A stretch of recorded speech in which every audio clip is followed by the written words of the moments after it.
Hey guys, welcome back to the channel where we are starting a sports card business. It's been just over a month now since my last video covering the business and how it's been going. It's been a very busy period, but I'm ready to get back into the cards. I've still been making moves here and there for sure, and that's what I'm going to go through today. Some of the stuff which I've bought, some of the stuff which I've sold, and some of the things that I've learned recently about the market, what to buy, what to avoid. Going forward, I'm going to try and make these videos a lot more regular. Instead of being a monthly update, maybe like a bi-weekly or even weekly update. If you guys want to keep up to date with my purchases, check out either my Instagram or my eBay. Both will be linked in the description. Subscribe if you're new so you don't miss any videos, and let's get into the updates.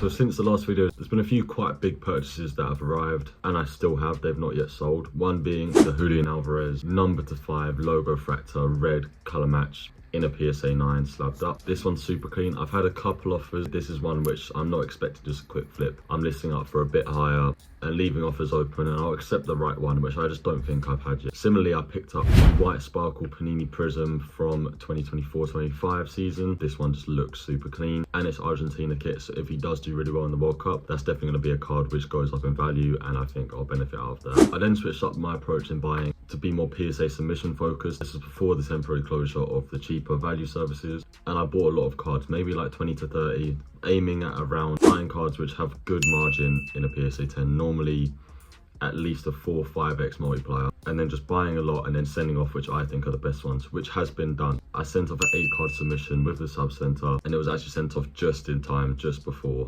the closures, so that is off, that is at PSA now. Not expecting it back anytime soon, but I'm excited to have it back. I feel like there's some good cards in there, and it's my first ever submission. So I'm interested to see how I do and how my grading assessment went, basically. Actually, one of the cards which I have submitted to PSA in my 8-card submission that I did about a month ago now. One of them was a Kim Antonelli portrait out of 299, the teal refractor. And I was actually just tracking a auction which was of that exact card in a PSA 10. Initially, when I sent it off, there was, I think, 2 comps of the PSA 10, both for 550. And this one sold for 1.2k, and a PSA 9 recently sold for 330, but I initially had their value at 150 based on comps when I sent it off. So assuming Kimmy continues to prove how incredible he is, assuming he does win the championship, these comps seem to be going my way, at least for the Kimmy, so that's promising for my submission. But with only sending off 8 of around, I think it was 25 to 30 cards that I bought, I ended up having a lot of raw cards which essentially I've bought for around market, and I can only sell for around market. So I did take a small loss, but most of the cards I bought were super cheap. So like, for example, a Lando Norris helmet collection, which I bought with postage and everything for around £5.50, and I'm sending it for around 4. So taking a very small loss. Then on the other hand, I'm sending off some Kimmy X lenses. I bought 4. I didn't send any of them off, so I'm just selling them all back, but I picked these up for a decent price. In this case, with the 4 cards, I'm making around a £20 profit. For cards which I bought just for the intention of grading, I'm happy to make a profit, and it kind of negates the small losses that I had from the other cards which I'm selling raw. The big help for that was the Monaco weekend which just happened, where I didn't see him winning, and he absolutely dominated. Basically, like a day after that weekend, all 4 of the cards which I had sold. So that result helped me a lot. That was unexpected. I just got a package, which I didn't actually know what was coming today, but let's do a little unboxing. I actually came from Germany, so it took a couple weeks, but pretty easy. That is a good thing to see. The only thing you can see right now is a 99 out of 99 bookend. Yeah, that is clean. Oscar Piastri green helmet collection, 99 out of 99.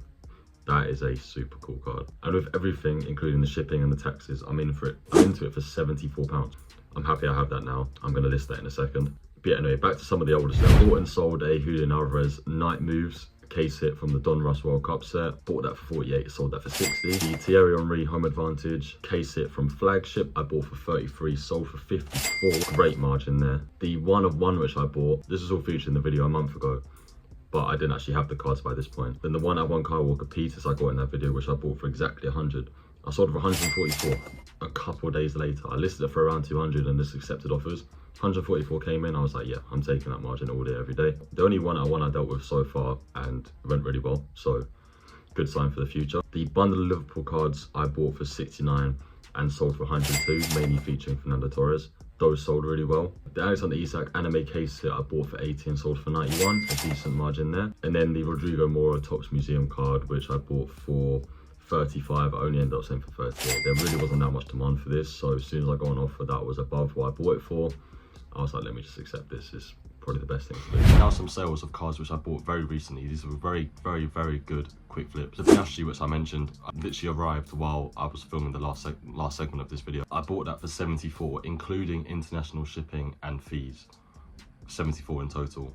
And I sold it about 2 days later for £105. So that was a really nice margin, really quickly. And the first time I ever bought something internationally, because normally the fees just remove the margin which you're going to make it pointless, but in this case it was absolutely worth it. Now also the bundle of 5 helmet collections that I bought, which featured Charles, George, Fernando Alonso, Pierre Gasly and Zhou Guanyu. I bought all 5 of these for 33, and I knew that the Charles would be worth nearly that and the George around the 15-20 mark. Ended up selling the Charles for 25, the George for 15, and a bundle of the last 3 for 9, making it a £49 return into 33. Great margin there. I also sold the Desiree Douay that I bought. That was out of 150. I sold that fairly quickly. I feel like I could have held this, but I've been very focused on just getting cash back in. I've decided that I just want to have a little break from buying and focus on the selling, to then only be reinvesting in stock with profit. That's the aim, and I'm very close to that now, so that's been the aim recently. So I ended up selling the Douay for just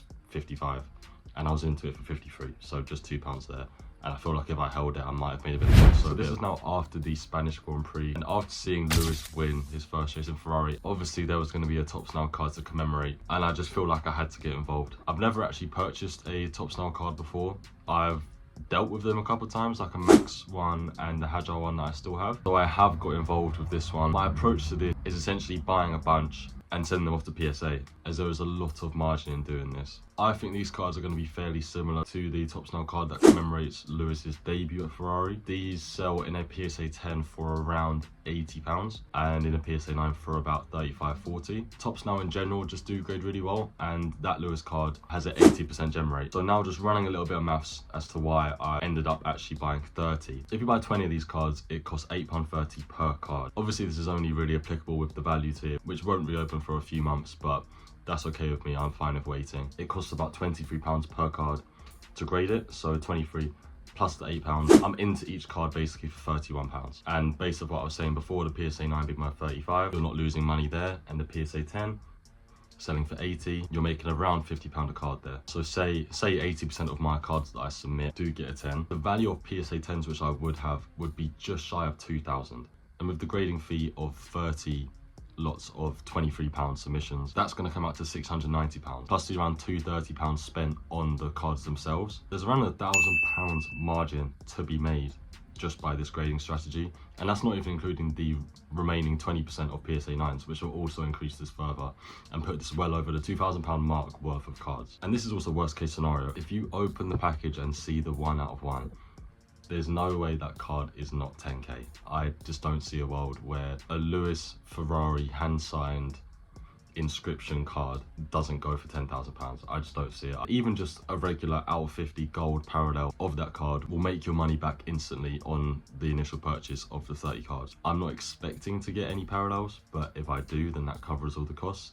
And if I don't, when I eventually am able to send all these cards off, obviously it's going to be a long process, but I'm willing to do that. The long process should hopefully pay off, and the value of the cards will be so much more. But yeah, so there has been a fair amount going on, even in one of my most quiet months so far. I've been really enjoying it. I'm super excited for the Hamiltons that are going to arrive. It's hard to not get a bit excited when you see the 1 of 1 inscription. Obviously I don't think I'm going to get it, but yeah, I think things are going well. If you guys want to keep up to date with what I'm doing, as I said before, check out my Instagram, check out my eBay page as well. And yeah, subscribe, stay tuned. I'm going to make these uploads a bit more regular. And yeah, I hope you guys enjoyed. Subscribe, and I will see you lot in the next one.